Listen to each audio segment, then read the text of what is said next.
오늘 우리에게 주시는 하나님의 말씀은 창세기 6장 22절과 7장 1절의 말씀입니다. 노아가 그와 같이 하여 하나님이 자기에게 명하신 대로 다 준행하였더라. 여호와께서 노아에게 이르시되 너와 내 온 집은 방주로 들어가라. 이 세대에서 내가 내 앞에 의로움을 내가 보았음이니라. 이는 우리에게 주시는 하나님의 말씀입니다. 아멘. 지난 5월 19일 현지 시간 오후 9시, 한국 시간엔 새벽 4시에 헝가리 부다페스트 다뉴브강에서 한국인 승객 33명과 헝가리인 승무원 2명 총 35명을 태운 27m짜리 소형 유람선 허블레 아니호가 바이킹 리버 크루즈의 135m짜리 대형 유람선과 충돌하는 그런 사건이 발생했습니다. 제가 뉴스로 사건을 보니까 충돌하자마자 미처 피할 틈도 없이 그냥 순식간에 뒤집혀 버리는 그런 영상을 보았습니다. 그로 인해서 35명 중에 7명만 구조가 되고 나머지는 모두 사망하거나 실종된 상태로 있습니다. 대부분 가족 단위로 여행을 온 관광객들이었기 때문에 온 가족이 다 사망한 경우도 있고요, 또 실종된 경우도 있고요, 또 가족을 다 잃고 혼자만 구조된 그런 경우도 있어서 뉴스를 보면 볼 때마다 참 마음이 안타깝습니다. 얼마나 끔찍한 사고인가 하는 그런 생각이 듭니다. 그런데 이 사고가 정말 안타까운 이유는 사고를 냈던 이 바이킹 리버 크루즈의 선장이 이 허블레 아니호의 침몰 상황을 다 뻔히 지켜보면서도 배를 멈추지 않고 그냥 가버렸다는 겁니다. 사고 후에도 큰 배 한 척이 사고 현장 위를 지나갔다는데 이 바이킹 리버 크루즈의 선장이 사고 상황을 주변 배들에게 무전으로만 알려주기만 했어도 훨씬 더 많은 사람을 구할 수 있었겠다라고 하는 그런 뉴스의 보도 때문에 정말 더 안타깝다 하는 생각이 듭니다. 최근에 한국인들에게 가장 큰 슬픔을 안겨줬다고 하는 세월호 사건에서도 우리가 제일 안타깝게 생각하는 것이 그것 아닙니까? 세월호의 선장과 승무원들이 올바로 대처하지 못하고 자기 살기에 급급했던 것, 그것이 우리에게 가장 안타까웠던 일입니다. 이 다뉴브강의 유람선 사고에서도 올바른 사고의 매뉴얼을 따라서 잘 준비된 선장이 있었다면, 그 선장이 잘 숙지하고 준비하고 있었다면 얼마나 좋았을까 하는 생각을 해봅니다. 더치 쉬츠 목사님이 쓴 하나님의 타이밍을 포착하라 라고 하는 책에 보면 이런 얘기가 나옵니다. 여객선인 매치메이커호의 랄프 선장에 관한 그런 이야기입니다. 선장인 랄프와 선원인 션은 매치메이커호의 승객들을 모두 다 하선시키고 시애틀로 돌아가고 있던 중이었습니다. 그런데 그때 사나운 폭풍을 만나게 됩니다. 그들이 워싱턴주의 북서부에 있는 푸젓 사운드라고 하는 만을 통과하고 있을 무렵에 긴급한 무전을 듣게 됩니다. 세찬 바람이 어떤 보트를 뒤집어서 한 여자가 실종되었다라는 얘기입니다. 헬리콥터와 구조선이 사고 지역을 돌면서 그녀를 찾고 있는데 2시간째 찾지 못하고 있다라고 하는 내용이었습니다. 이 폭풍이 치는 넓은 바다에서 실종된 한 여인을 찾는 일, 불가능한 일이죠. 그 강에서 배가 홀딱 뒤집혀서 35명, 그 중에서도 7명밖에 못 구하는데 그 좁은 강에서도 말이죠, 이 망망대해 바다에서 잃어버린 한 명을 찾는 건 정말 바닷가에서 모래알 찾기 아니겠습니까? 매치메이커호는 구조 작업을 하는 곳으로부터 상당히 떨어져 있었습니다. 그런데 그곳의 모든 조류를 꼼꼼하게 다 파악하고 있었던 이 랄프 선장은 그녀가 지금쯤 조류에 밀려서 자기들의 항로 쪽으로 왔을 것이다 라고 계산을 합니다. 그리고 폭풍이 굉장히 심하게 몰아치고 있었기 때문에 구조대가 제 시간에 그녀를 구하러 여기까지 오는 건 불가능하다라는 판단을 하게 됩니다. 그리고 이 매치메이커호가 유일한 구조자라는 사실을 인지한 이 랄프 선장과 선원인 션은 폭풍 속에서 탐색을 하기 시작합니다.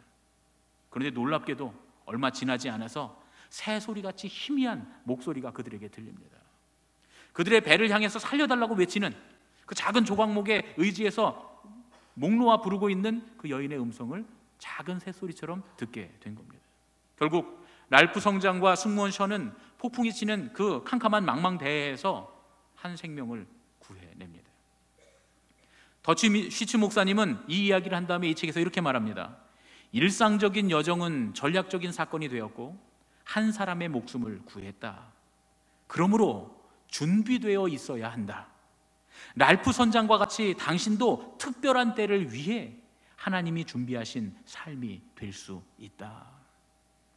하나님께서는 특별한 때에 우리를 부르십니다. 하나님께서 우리를 부르시는 때에 우리가 하나님의 일에 쓰임받을 수 있으려면 하나님의 때를 위해서 준비되어 있어야 합니다. 오늘은 하나님의 특별한 때에 준비되어 있었던 한 사람, 노아에 대한 이야기를 하려고 합니다.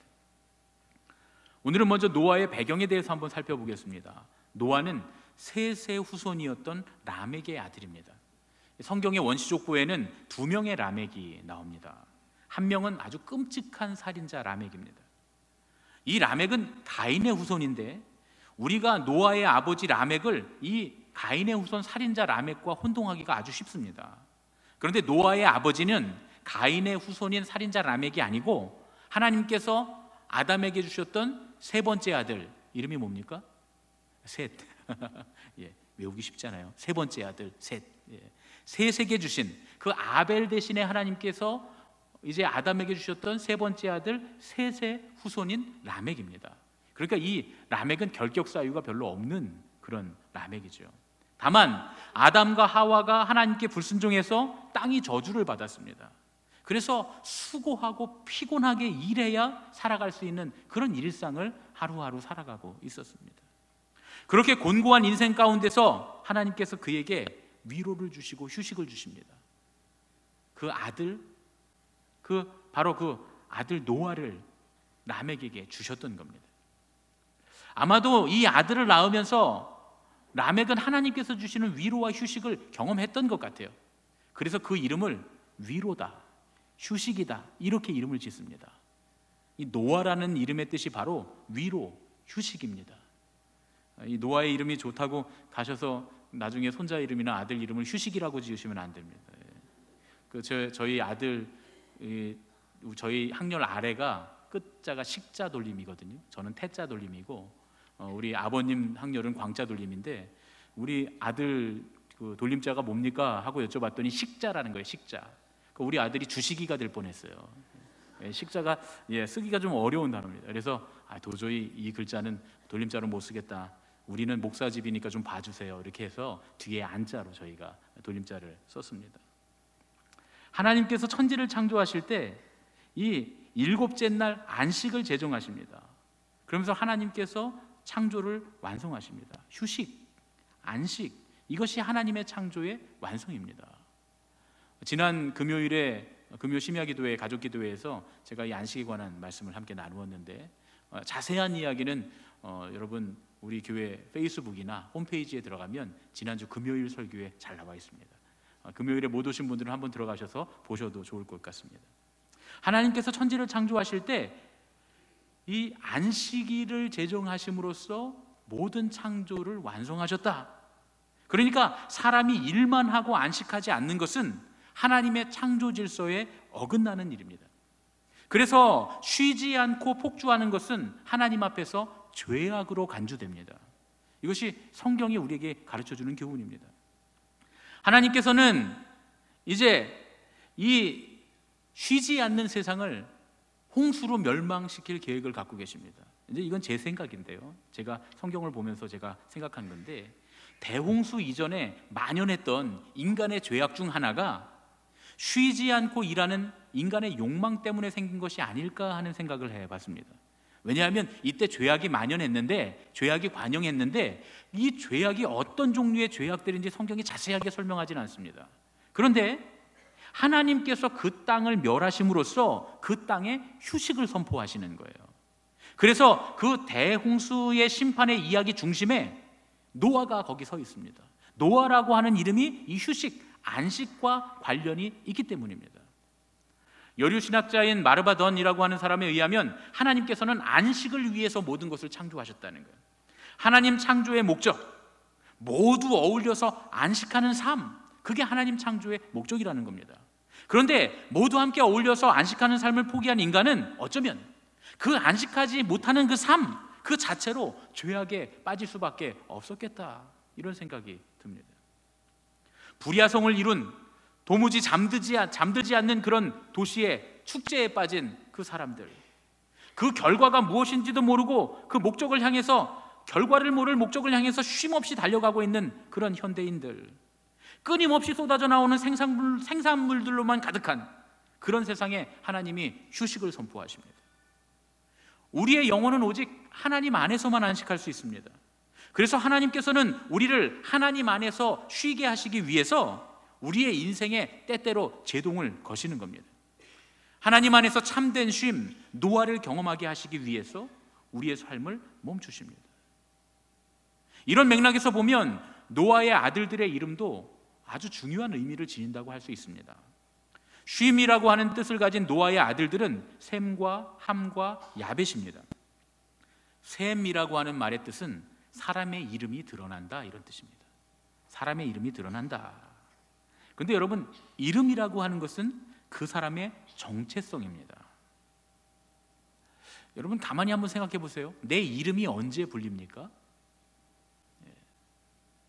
언제 불리죠? 친구들하고 있을 때. 그 친구들하고 있으면 여러분들은 노십니까? 일하십니까?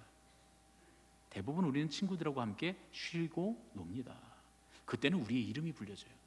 그럼 우리의 일할 때는 우리의 이름이 불려집니까? 아니죠. 김대리, 이과장, 박부장, 아줌마, 이모님, 사장님, 우리가 일할 때는 다 그렇게 부릅니다. 다시 말하면 쉼 없이 일만 하면서 달려가는 사람들은 그 일에 매몰되어서 자신의 정체성을 잃어버리기 쉽다 하는 얘기입니다. 그럴 때 우리는 쉬어야 합니다.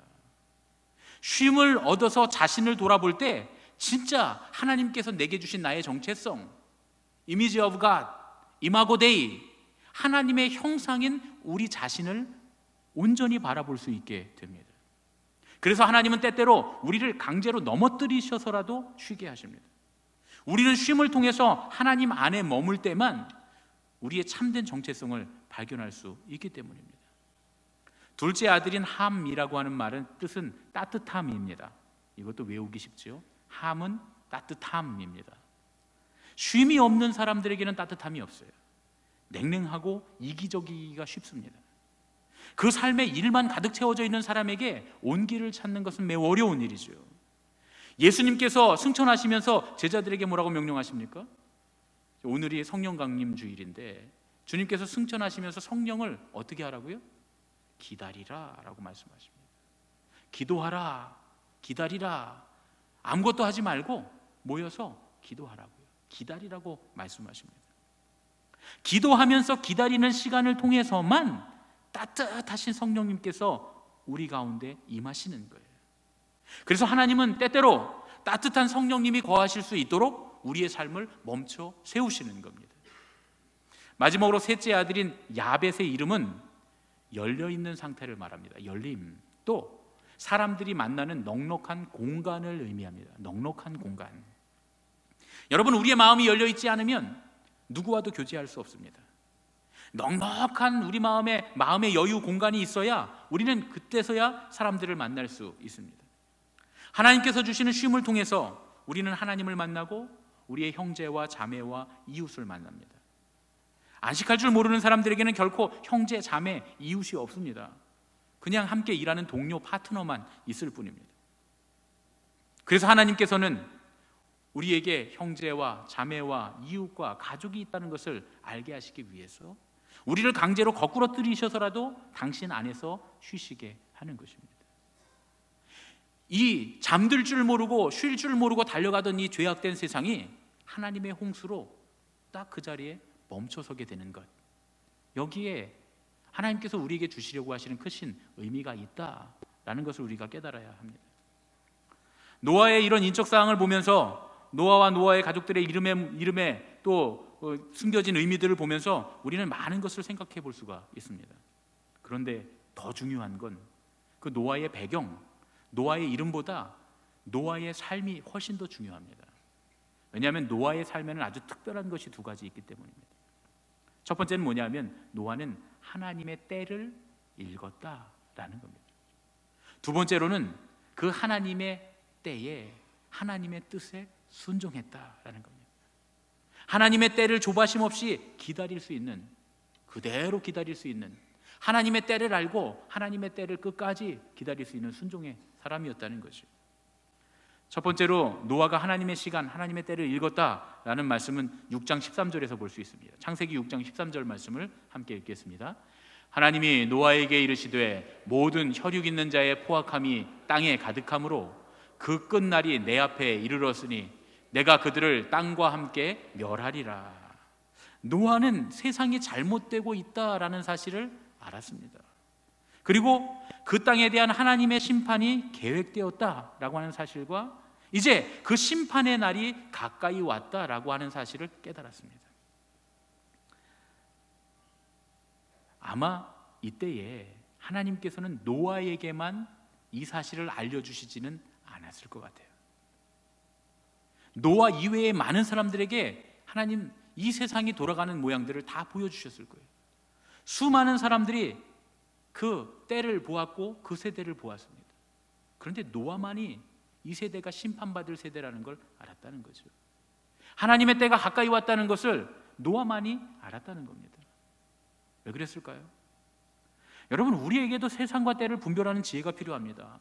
예수님 뭐라고 말씀하십니까? 너희들이 하늘의 일기는 다 분별하면서, 너희가 날씨가 어떻게 될지 이런 것들은 다 분별하면서 하나님의 때를 분별하지 못하느냐, 하나님의 일을 분별하지 못하느냐, 제자들을 보시면서 안타까워하십니다. 사실 우리는 요즘에 스마트폰만 딱 봐도 오늘 하루 날씨가 어떨지 다 압니다. 심지어는 일주일의 날씨도 알 수 있고 한 달 날씨도 알 수 있습니다. 최소한 오늘 우리가 밖에 나갈 때 우산을 들고 나가야 할지 마스크를 쓰고 나가야 할지 여러분도 다 아시죠? 우리는 다 압니다. 어디 날씨뿐입니까? 옛날에는 10길 물 속은 알아도 한 길 사람 속은 모른다 이렇게 말했지만 다 옛날 말입니다. 요즘은 심리학이 얼마나 발달했는지 우리가 종이에다가 이 문항 몇 개만 표시를 하면 심리학자들이나 정신과 의사들이 우리의 심리적인 상태, 우리의 정서적인 상태를 전부 다 간파합니다. 심지어는 머리가 얼마나 좋은지도 다 압니다. 의학이 얼마나 발달했는지 머리끝부터 발끝까지 이제 검사만 해보면 우리 몸에 이상이 있는지 문제가 있는지 어느 기관에 문제가 있는지 다 압니다. 이제는 10개의 물속뿐만 아니라 한 개의 사람 속도 다 꿰뚫어 보는 세대가 됐습니다. 그런데요, 그렇게 하늘의 일기는 알고 우주에 돌아가는 내용을 알고 이 사람의 모든 것을 다 안다고 하면서도 이 세대의 상태를 우리가 온전히 잘 분별하지 못합니다. 여러분, 믿음의 눈으로 정직하게 보면 이 세대가 심판을 피할 수 있는 세대인지 아닌지 알 수 있습니다. 우리는 이 세대를 정확하게 분별해야 됩니다. 그러면 이 세대를 분별하려면 어떻게 해야 되느냐? 믿음의 기준을 갖고 있어야 돼요. 믿음의 기준. 제가 어렸을 때부터 태어나 자란 곳이 경기도 가평에 있는 청평이거든요. 청평에는 유명한 게 뭐냐 하면 청평에 댐이 있습니다. 댐. 다목적 댐인데 평소에는 물을 이렇게 가두어뒀다가 발전을 하는 데 씁니다. 전기를 만들어내는 데 쓰고, 또 물을 이렇게 가두어두었다가 가뭄이 들면 그 물을 이렇게 끌어다가 농사를 짓는 데 또 쓰고요. 또 홍수가 나면 물을 흘려보내서 이 물을 가둬둠으로써 홍수를 조절하는 그런 역할을 이 댐이 합니다. 제가 이제 댐 밑에 가서 자주 놀았는데요. 뭐 낚시도 하고 거기 가서 뭐 고기도 구워 먹고 자주 잘 놀았는데, 그 댐 밑에 가면 참 이렇게 좋아요. 참 좋은데 강변이 좋은데 가보면 궁금한 게 늘 하나 있었어요. 뭐냐면 그 댐 밑에 다리를 짓다 만 거예요. 다리를 짓다 말아서 교각만 몇 개가 이렇게 놓여져 있습니다. 그래서 제가 늘 궁금한 게, 아니 왜 저 다리를 짓다 말았을까? 저 위에다 상판만 딱 얹으면 이 교각 위에다 상판만 딱 얹으면 다리가 될 텐데 왜 저 다리를 중간까지 지어놓고 저 다리를 쓰지 않을까? 이 생각을 했습니다. 그러던 어느 날 이제 제 친구가 한전에 다니는 친구가 있거든요. 그래서 한전에 다니는 친구한테 물어봤어요. 야, 저기는 왜 내가 어렸을 때부터 봤는데 저 다리를 만들려다가 왜 저렇게 놨냐? 첫 번째, 다리를 만들려면 빨리 상판을 놓고 나머지를 다 교각을 놔서 다리를 만들지.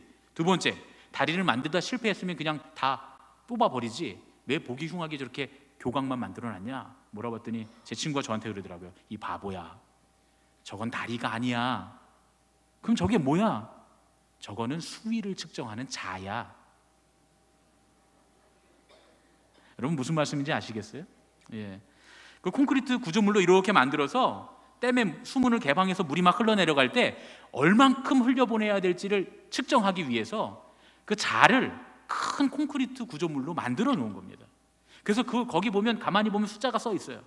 그래서 그 수위만큼 하면 어느 수위에 따라 지금 물의 양이 얼마인가를 측정하는 자의 역할을 하는 그런 이 측량석이다, 이렇게 말할 수 있습니다.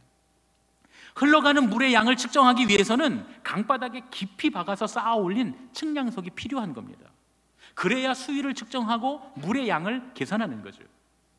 여러분, 물 위를 막 떠내려가는 부표를 올려놓고서 물의 양이나 물의 수위를 절대로 측정할 수 없습니다.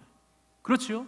물 수위에 따라 막 오르락내리락하고, 그리고 물이 흘러가는 데 따라 막 따라 흘러가는 그런 부표 갖고는 절대로 이 물의 흐름, 물의 양의 흐름을 알 수 없다, 그런 얘기입니다. 그런데 우리는 이 세상의 기준을 가지고 이 세상에 표류하면서 살아가면서 내가 지금 세상을 정확하게 분별하고 있다, 이렇게 착각하며 살아갑니다. 그렇지 않습니까, 여러분? 우리가 세상을 정확하게 판단하는 온전한 영적 분별력을 가지려면 믿음의 뿌리를 깊이 박아야 되는 거예요.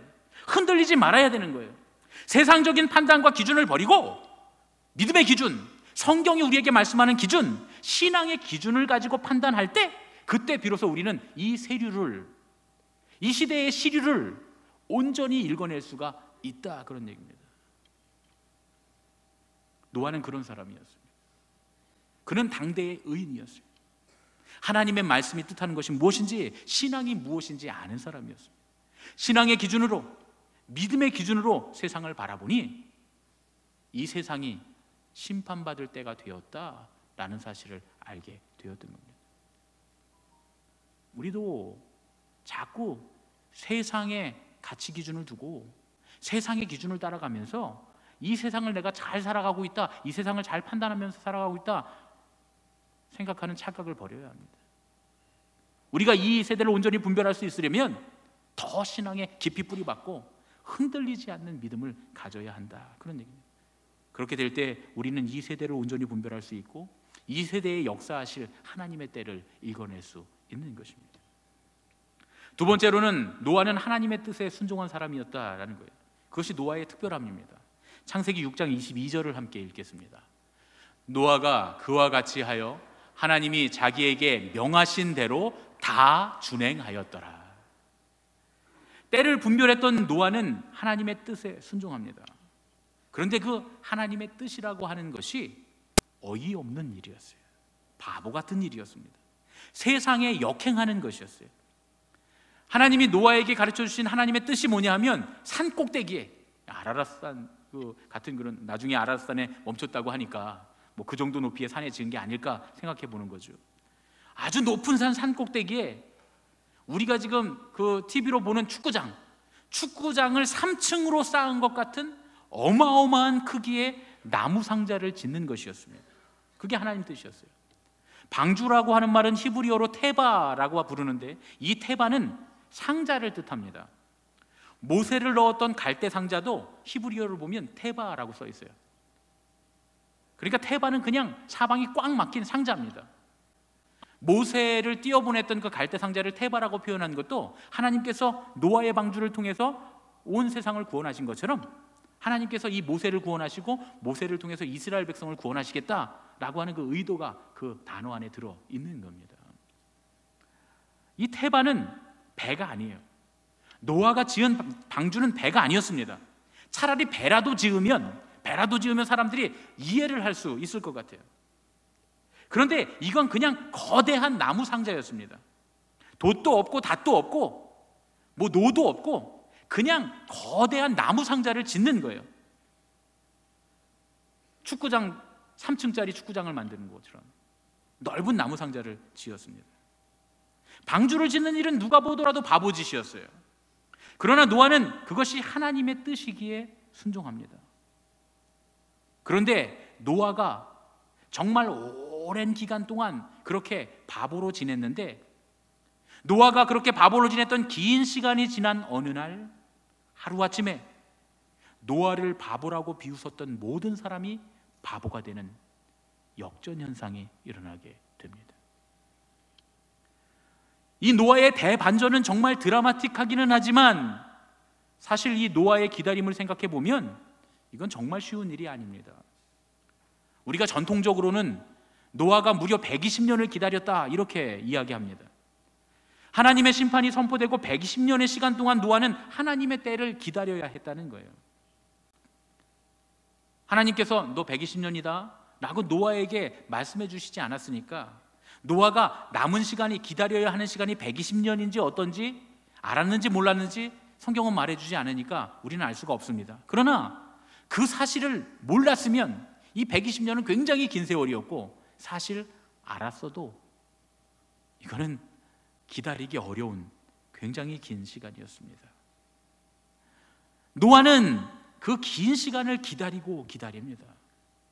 그 누구도 귀등으로도 듣지 않는 임박한 심판을 부르짖으면서 무려 120년을 기다립니다. 결국에는 그 가족들 외에는 아무도 듣지 않았지만, 그래서 모두 다 심판을 받았지만 하나님께서는 노아를 통해서 온 세상을 구원하셨습니다. 노아는 새로운 세상의 첫 열매가 됩니다. 여러분, 우리가 세상을 바라보며 세상을 판단한다고 하는 것, 그리고 하나님의 때를 알고 하나님의 때에 순종한다고 하는 것, 그것은 참 어려운 것 같아도 우리 믿음의 선배들, 우리와 함께 동시대를 살고 있는 믿음의 사람들을 보면 이 노아와 같은 사람들이 아직도 많이 있는 것을 우리는 봅니다. 하나님의 때를 발견하고 하나님의 시간을 기다리는 사람들, 그리고 새로운 세대, 새로운 세상을 기대하는 사람들이 늘 어느 세대나 있어 왔습니다. 지금 우리의 세대에도 그런 사람들이 분명히 있습니다. 이 한국 땅, 오지, 말라리아가 창궐하는 그런 끔찍한 땅, 이게 제가 하는 얘기가 아니라 우리나라의 선교사들이 들어올 때 신문 기사에 나오는 이야기입니다. 그 땅에 선교사들이 목숨을 걸고 들어옵니다. 들어와서 죽습니다. 우리가 얼마 전에 짐 엘리엇에 관한 그런 영상도 보고 함께 말씀도 나누었는데, 짐 엘리엇 같은 사람도 그 밀림의 오지에 많은 사람들이 낭비다, 인생을 낭비했다, 헛된 죽음을 죽었다, 그런 비난과 그런 비판을 들으면서 그들이 거기서 자기들의 목숨을 버릴 때, 그러나 하나님은 그들을 통해서 하나님의 역사를 이루시고 구원의 때를 이루어 가십니다. 오늘은 우리와 동시대를 살았던 분 중에 그런 분을 한 분 제가 소개하는 것으로 말씀을 좀 정리하려고 합니다. 영상을 하나 갖고 왔는데요, 함께 보시겠습니다.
그래서요, 예수님이 진리예요, 길이에요, 생명이에요, 모든 것이 모든 것이에요.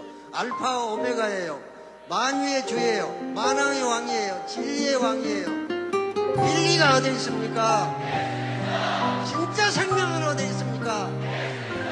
우리가 가야 될 길은 어디 있습니까? 우리가 먹고 살 생명의 양식은 어디 있습니까?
우리가 지금 결단곡으로 부르고 있는 찬양 내 삶의 이유라라고 하는 찬양은 성령 볼륨 2 부르심이라고 하는 앨범에 수록된 그런 찬양입니다. 그런데 이 찬양은 사실 대학생 선교단체인 CCC를 창설하신 김중곤 목사님의 추모곡입니다.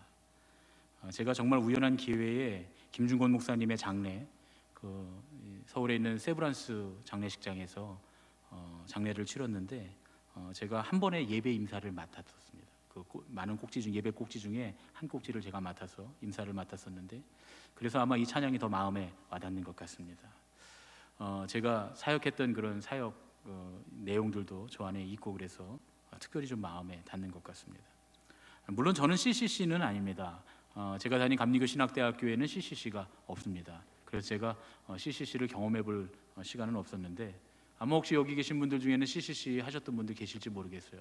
2부 예배 때는 이 영상 보시면서 막 제가 당황스러울 정도로 엉엉 우시는 분들이 몇 분 계셔서 제가 굉장히 당황했는데, 물어보니까 CCC 출신들이시라고 그러시더라고요. 이 김중곤 목사님은 1925년에 전남 신안에서 태어나셨습니다. 1948년도에 장신대 장로교 신학대학교 1회 졸업생으로 신학을 마치셨다 그래요. 그리고 미국 플로 신학교에서 유학을 하셨습니다. 1958년에 서울대학교, 고려대학교, 이화여자대학교 학생들을 전도를 해서 기독교 동아리를 만들었는데, 이것이 한국대학생 선교회 CCC의 모체가 됩니다. 그 같은 해 11월에 1958년 11월에 우리 감리교회인 서울 정동제일교회에서 CCC 창설식을 가짐으로써 국내 최대의 또 세계 최대의 기독 학생단체가 세워지게 됩니다. 김중곤 목사님이 하신 일은 CCC 창설만이 아닙니다. 민족과 봉사의 개념을 선교에 처음으로 도입했습니다. 그래서 이 그리스도의 계절이 오게 하라, 이 민족에게 그리스도의 계절이 오게 하라라는 그런 캐치프레이즈로 민족 복음화 운동에 앞장을 섭니다. 1965년도에 국회 조찬기도회를, 1966년도에는 국가 조찬기도회를 처음 창설하신 분입니다. 춘천에서 처음 했던 1972년 성시화 대회를 시작으로 해서 성시화 운동 본부를 창설하셨는데, 1974년도 8월에 30만 명이 넘게 모인 여의도 광장에서의 집회, 그 엑스플로 74라고 하는 그 집회, 대단했었다 그래요. 저는 그 해에 태어나서 제가 잘 모르겠습니다만 이 영상이나 이 사진만 봐도 굉장히 대단한 것 같습니다. 이 대회를 통해서 김 목사님이 70년대 80년대 한국교회 부흥에 큰 도구로 쓰임을 받았습니다. 2003년도에 한국 CCC 대표직에서 물러날 때까지 정말 많은 훌륭한 청년들을 길러냈는데, 이름만 말하면 다 알만한 한국교회 지도자들이 거의 다 김중권 목사님의 제자들입니다. 예를 들어서 남서울 은혜교회 홍정길 목사님, 온누리교회 하용조 목사님, 정운찬 전 총리, 이광자 서울여대 총장, 주수일 칠성섬유 회장, 육군 대장이었던 박세환 장군, 인천지검장을 지내고 지금은 성시화운동 대표회장으로 있는 전용태 장로님, 이런 분들이 전부 김중권 목사님이 직접 양육하신 제자들입니다. 저는 2009년도에 성시화운동본부에서 진행했던 인천국제 성시축전 그 행사의 행정국장을 맡아서 그 행사를 전체 다 행정을 제가 맡아서 사역했었습니다. 제가 인천 내리교회에 있을 때 내리교회가 이 인천 성시축전에 가장 중요한 역할을 맡았었는데, 특별히 담임 목사님이 저보고 행정을 좀 다 맡으라 그래서 제가 행정국장 일을 했습니다. 이때 인천 세계 도시축전이 열리고 있었던 중에 함께 인천 성시축전을 열었는데, 인천 도시축제는 좀 성과가 좋지 않았습니다만 인천 국제 성시축전은 굉장히 성과가 좋았습니다. 우리가 다 같이 모여서 인천에 있는 모든 교회들이 일주일 동안 전부 다 모여서 일주일 내내 인천 전체를 하나님의 거룩한 도시로 하나님께 드리자. 그래서 다 길거리로 몰려 나와서 일주일 동안 전도했습니다. 사형리, CCC의 사형리를 가지고 온 교회들이 다 나와서 함께 인천 전도를 하고, 또 함께 모여서 행사를 하고, 해외에서도 여러 석학들과 많은 목사님들이 와서 함께 말씀을 나누고 부흥회를 하고 아주 특별한 시간들을 가졌습니다. 사실은 이 일을 하면서 어쩔 수 없이 제가 전체 행정을 맡다 보니까 김중권 목사님을 만나서 몇 번 식사를 같이 하고 말씀을 나누게 됐습니다. 사실 저는 이전까지는 이 목사님에 대한 선입견이 많이 있었어요. CCC 기독 이 학생회에 대한 그런 어떤 여러 가지 좋지 않은 비판적인 얘기들도 많이 들어왔고, 또 국회 조찬기도회나 국가 조찬기도회가 정치와 기독교가 묘하게 결탁하는 것 아니냐 하는 그런 부정적인 이야기들이 많이 있어서 과연 이런 것들이 옳은 일인가 하는 그런 생각들을 제가 했기 때문입니다. 그래서 사실은 그때까지만 해도 만나본 적도 없는 이 김중권 목사님을 좀 부정적인 마음을 가지고 있었습니다. 그런데 제가 직접 몇 번 만나서 이야기를 나누고 말씀을 나누고 함께 하다 보니까 이분이 정말 열정적인 분이라는 걸 알게 됐어요. 그때만 해도 80세가 훨씬 넘으셨는데도 열정이 청년 못지 않았습니다. 그리고 굉장히 어린아이처럼 순수한 분이라는 걸 알게 됐습니다. 제가 말하는 건 지식이 없는 순진한 걸 말하는 게 아닙니다.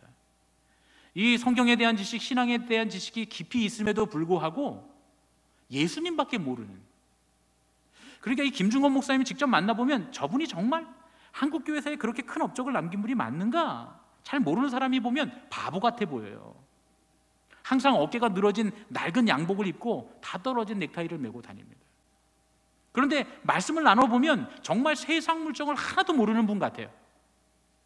이런 것도 있고 저런 것도 있고 저런 것도 있는데 그런 것들을 하나도 생각하지 않고 그저 예수 그리스도, 복음, 하나님의 나라를 위해서 우리가 해야 할 일, 할 수 있느냐 없느냐, 세상이 어떠냐, 상황이 어떠냐, 이런 건 전혀 관심이 없고 우리가 해야 할 일이니까 해야 한다는 거예요. 그래서 참 이분은 정말 복음밖에는 아무것도 모르는 분이구나, 예수님밖에는 정말 모르는 분이구나 하는 생각을 하게 됐습니다.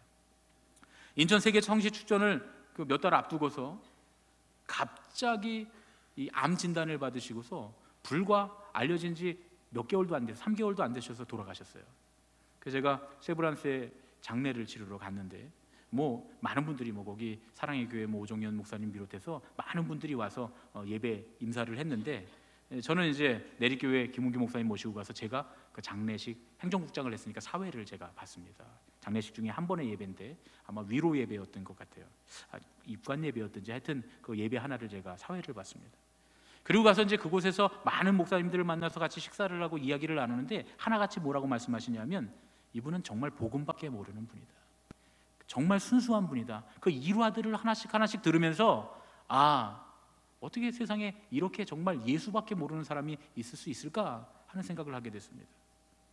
이 김중건 목사님이 하셨던 일들, 성시와 운동이라든가 혹은 국가 조찬기도회, 국회 조찬기도회 혹은 CCC 학생운동이라든가 하는 모든 것들이 세상이 돌아가는 상황에 따라서 긍정적으로 평가되기도 하고 부정적으로 평가되기도 하고 그렇게 될 수는 있지만 최소한 이 모든 일들의 시작을 할 때 이 목사님이 이 모든 일들을 만들어 나갈 때 이 모든 일들이 순수한 복음의 열정, 오직 예수 그리스도를 향한 순수한 열정에서 비롯됐다라고 하는 사실을 알게 됐습니다. 그래서 저 나름대로는 그 시간들을 통해서 이 김중건 목사님을 재평가할 수 있는 그런 시간이 되었습니다. 하나님께서는 언제나 하나님의 때에 하나님의 일을 하실 사람들을 찾습니다. 김중건 목사님에 대해서 부정적으로 평가하는 사람들도 많이 있지만 그러나 안 계셨으면 어떻게 할 뻔했어요? 안 계셨으면 지금 우리가 알고 있는 홍정길 목사님도 남서울 은혜교회도 온누리교회도 없을 뻔했습니다. 어떻게 할 뻔했습니까? 하나님께서는 하나님의 때에 하나님의 사람들을 부르십니다. 그리고 노아를 부르신 것처럼 그 시대를 분별하고 하나님의 뜻에 바보같이 순종하면서 남들이 비판을 하든 판단을 하든 어쨌든 하나님의 때를 기다리고 기대하고 하나님의 때를 준비하는 사람, 준비된 사람들을 하나님 찾고 계십니다. 우리가 온전히 지금 하나님의 때를 준비하고 있으면 나도 살고 또 다른 많은 생명들을 구원할 수 있습니다. 여러분, 우리는 지금 준비되어 있지 못했던 그 몇 명의 선장, 몇 명의 승무원 때문에 살 수도 있었던 얼마나 많은 생명들을 잃었습니까? 하나님의 사람이라면, 우리가 하나님의 사람들이라면 준비되어 있어야 합니다. 여러분, 세상을 보세요. 하나님의 때를 분별해야 됩니다. 어떻게 해야 됩니까?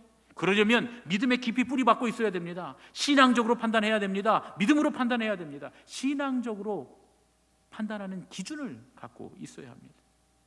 그리고 그렇게 하나님의 때를, 이 세상의 세류를 판단했다면 바보처럼 하나님의 말씀에 순종해야 합니다.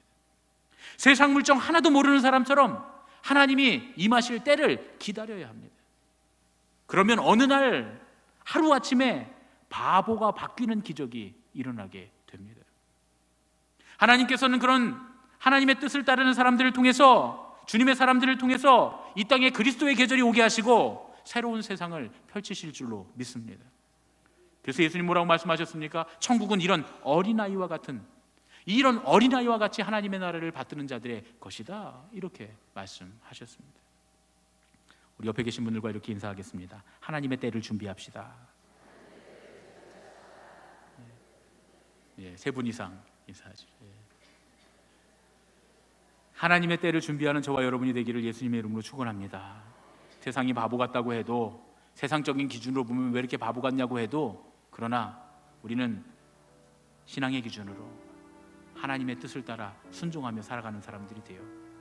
하나님께서 그때에 하나님의 일을 드러나시는 때에 그때 바보가 아닌 진정한 지혜로운 사람이었음을 하나님 앞에, 또 많은 사람들 앞에 드러내는 저와 여러분 되시기를 예수님의 이름으로 축원합니다. 우리 시간에 내 삶의 이유를 함께 찬양하고 기도하고 봉헌하겠습니다.